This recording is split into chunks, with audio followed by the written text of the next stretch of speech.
This week we have the Lair of Moghgi, the hill giant, and the ogres that she has subdued. She's sending those ogres out to gather livestock, cattle, sheep, and then the villagers themselves, and they will all end up in the stomach of Moghgi. I will grind your bones to make bread.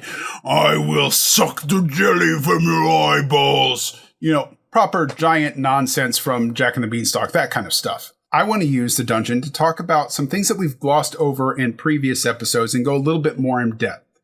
We've talked in the ghoul video about arranging paths in our dungeon so players can make informed choices about which problem they want to tackle and then how do they want to tackle it. What is advantageous for us as a party to deal with? What do we care? Why are we trying to solve this? Wouldn't it be a lot less prep and a lot easier on a DM if you just did encounter 1 to encounter 2 to encounter 3 to the boss fight, give them some shiny loot, and then they go on their way and we all had a good game of Dungeons and Dragons? Game over. Thank you for playing. We're trying to give the players some choices so that, number one, they have some agency in how they spend their resources that we've given them and that the rules have given them. Then we're trying to solve the problem of the quantum ogre.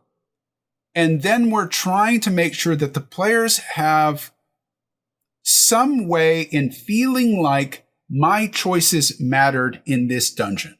And that if I had made different choices, the outcome would have been totally different, for better or worse. When we're talking about combat, we're talking about spending resources. Dungeons and Dragons in that element is a resource game.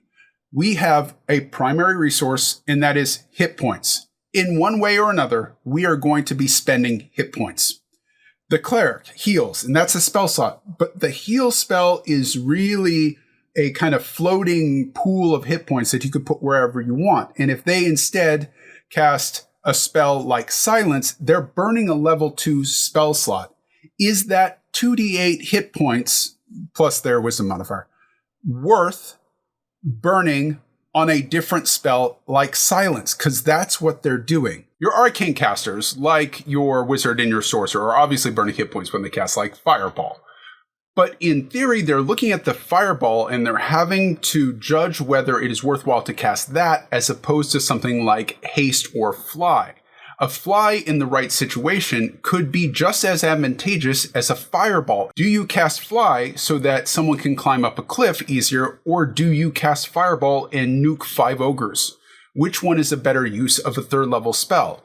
Which one is going to spend less of the party's hit points overall? We need to set up a situation where they can look at it and go, what is the right decision for us right now? Let's take, for example, the very first encounter in this little module that I put together, and that's the approach into the cavern. As the players come up, they're immediately presented with 2 obvious choices. They are presented with the switchback, which is the frontal assault. Do I just run up these cliffs and attack the ogres? Or do I climb the cliffside that is sheer and possibly surprise the ogres? Going up the frontal assault is very clear. You know what you're in for. The ogres are going to see you, and you're going to get pelted by ogre javelins as you start to go up that path. It might be right for some parties. If you have barbarians and fighters, the barbarian has damage reduction against bludgeoning, slashing, and piercing, so they're going to be taking half the damage from whatever the ogres are dealing while they're running up. And the fighter has a higher armor class, so it's less likely they're going to be hit. Even the cleric has a higher armor class than, say, a wizard or a rogue, usually. So you can have those 3 people run up. Meanwhile, the wizard or a ranger or a druid can stand at the bottom of that switchback, pretty much out of any effective range of the ogres, and launch spells up at them while the ogres are busy picking off the fighters that are running up the path. But that is guaranteed damage. Kind of. I mean, you could roll really badly, but the players are, okay, we're going to be in a fight, and we're not going to get surprised. We're going to get hammered with a bunch of damage. But if they go up the cliffside, that's a gamble. If you say wait for the ogre to come down the switchback, per the story as written, and now there are 2 ogres up there with the 1 ogre wandering off into the woods to do whatever he's going to do his business. Ogres got to do their business somewhere. Instead, they climb up the sheer cliff once they pass. Then you have to make some assessment. If I climb this and I am discovered, I am basically helpless. That could end up really bad. But if I do manage to pull it off, there's a lot that we could do. Let's say that a barbarian decides, I could climb this. I've got a pretty good stealth score, and climbing, even if I take disadvantage on the climbing by climbing carefully so as not to make noise so that I can roll the stealth without disadvantage, I only have to pass like a climb DC 15, I think is what I said for that one.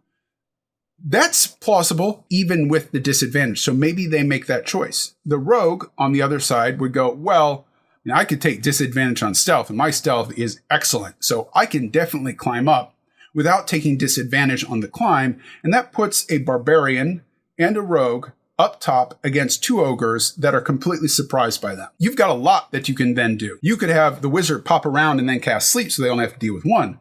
Or better yet, so as not to burn any resources, maybe the players say, what if the barbarian runs forward and shoves an ogre off a cliff? It tumbles down 120 feet. That's 12d6 damage. That is probably a dead ogre. We've now got an ogre off in the woods doing his business. We've got an ogre dead at the bottom of the cliff, or pretty close to it, at which point our cleric and wizard can finish him off. And we've got one ogre facing off against a barbarian or a fighter or whatever, along with a rogue. They're going to get advantage. The rogue's going to backstab him. That's a dead ogre pretty quick without burning any spell slots and probably without healing. As long as we don't get spotted climbing up this cliff, which is unlikely, but it could happen, in which case it's a lot of damage. The trade-off there is a kind of guaranteed amount of damage without the helpless conditions and without really putting yourself behind the eight ball, or a huge advantage that's not going to burn any resources. Now, the players may come up with other options. They might say, look, we're level 4. We now have a lot of spells at our disposal. We have level 2 spells now. We could cast silence on both the people climbing so that they climb without noise, so they don't have to take disadvantage on stealth, and they just have to make the flat athletics strength check to climb up the side of the cliff. I've got levitate now. I could just levitate the barbarian up the cliff, and he can move. I could cast invisibility on him so he can just climb switchback. He drops a rope, and then we go up. But that's a level 2 spell burned. Is that worthwhile? Your players are going to have to make that choice, and that's the point. We construct a situation where all those might legitimately be the best choice for the party. And now they have to evaluate it for themselves, and a different party might have thought a different thing and been just as right. Reasonable minds can disagree. If you're a dungeon master for long enough and you look around at forums and you talk to other dungeon masters, you're eventually going to come across the term quantum ogre, along with some other terms that are shorthand in dungeon master talk for a particular problem. The quantum ogre is the situation where you have designed one encounter and you have put it behind 3 different doors. You have designed an encounter with, say, 5 ogres. There are 3 doors that the players come to, door A, B, and C. And they go, let's go through door A. They fight the 5 ogres. But that was always the encounter. Even if they went through door 3, door C, whatever, they still encountered those 5 ogres. There was no difference. They were always going to encounter them. Most players that I've played with would start to begrudge me doing that with them. I want to be careful here because there are situations in which putting a specific counter in a specific place is perfectly fine. If you want to go and plunder the tomb of the ancient lich Aserarak and take whatever he's got in there, it is perfectly plausible that right in front of the tomb, there is an iron golem. You are going to have to face the iron golem in some way or form. That's just the way it is because there's no other way into the tomb. That is different than presenting a false choice, the quantum ogre, saying there are 3 doors. You can make a choice and it would be different, but really it was always going to be the ogre. So how do we solve that? Let's take, for example, the second room that the players come to where they are immediately set with 3 choices. Do we go left, forward, or we go to the right? If they listen to the left, they hear a bunch of ogres arguing. They might even peek around the corner. The rogue uses stealth and kind of scouts it out and goes, okay, we got 5 ogres there that we have to deal with. Or we can go straight on, in which case there's this weird cat thing that someone is talking to, and it sounds like maybe 1 or 2 individuals is kind of bullying the cat. Maybe we could use the fact that the cat the manticore, isn't super happy with whoever these other creatures are and turn the manticore on our side. Maybe that could be an ally for the whole dungeon. That's a different approach than the 5 ogres. Then we have this mystery door with the mine carts, because there's no way the dungeon master is just going to stick us on a mine cart and say, okay, you ride the mine cart for 10 minutes and you arrive at another room. This is going to do something. We don't know what it is, but it's going to do something. It's a skill challenge, so it's a very different type of encounter. We have different types of encounters in each one of these rooms. We have a room with 2 very different monsters. One's a melee, and one is melee range and flying, so it can be very mobile in a way that the Etten can't. And then we have the 5 ogres that are going to act as a bunch of little brute squads. Beat it, or I'll call the brute squad. I'm on the brute squad. You are the brute squad. We have the weird mystery minecart that's going to act as a bunch of challenges in a mini game for our players to play and possibly take just as much damage as the other ones. But per our earlier discussion, they might use a bunch of spells, a bunch of abilities, a bunch of clever thinking to make that less threatening and come out with less damage than they would have if they'd faced the Etten and the Manticore or the 5 ogres. So we have 3 different types of encounters. We have those differences of kind that the players can get information about through perception, through investigation, through stealth and scouting, and make an informed choice about which one do they want to face, which one do they feel like they've got a better plan, a better strategy for dealing with.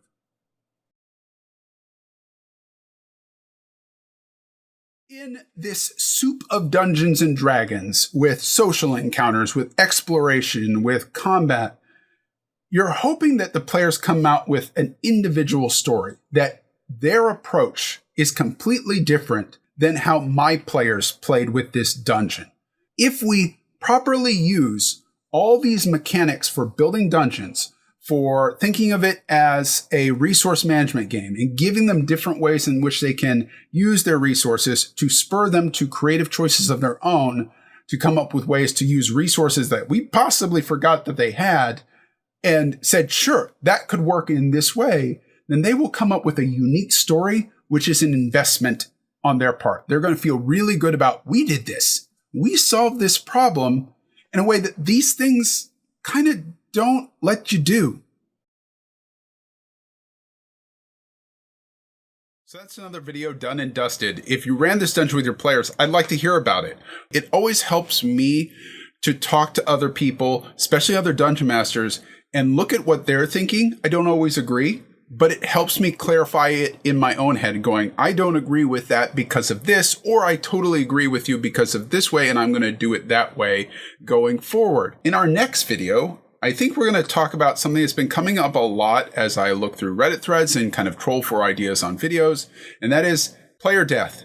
And how do we help players with it, especially when they're angry at us for something that not really our fault. Until then, Dungeon Masters, remember you're a player too. Try to have some fun.